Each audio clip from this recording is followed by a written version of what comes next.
Welcome to the exercise and case study portion of this video course. In this tutorial, we're going to be creating a bracket. Let's begin by opening a new part document.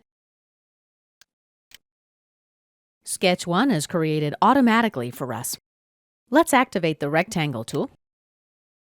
I'll use the 2-point method, and I'll snap the first point to the origin point. Let's create a square that's 1 inch by 1 inch. 1, tab, and 1 over here, tab to register. The dimensions are inserted automatically as you see. Let's press Escape to exit the rectangle tool.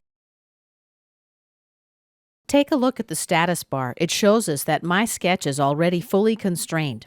So let's click Finish Sketch. Now let's activate the Extrude command. The profile is already pre-selected. A 1-inch depth is okay. Let's click OK. Now let's activate the Fillet command. Let's enter the radius of the first fillet. Let's say 0.25. And I'll select this edge here. Let's click in the box to add another fillet. This radius will be 0.125. And let's select these 4 edges.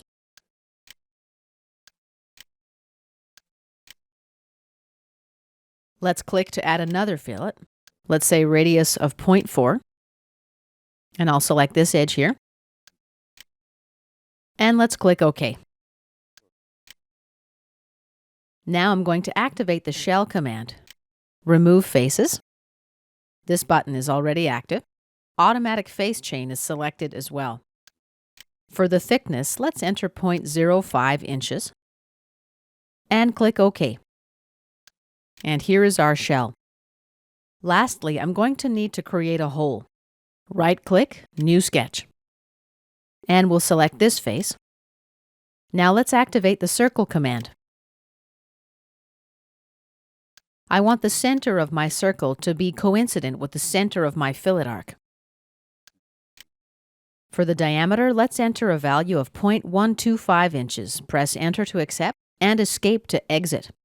The sketch is fully constrained, so let's click Finish Sketch. We're on the Model tab now. Let's activate the Extrude command. Let's select the Cut option, and under Extents, I'll use Through All. That's in case I need to modify the geometry later. And let's click OK. And here is our complete bracket. This concludes our first exercise.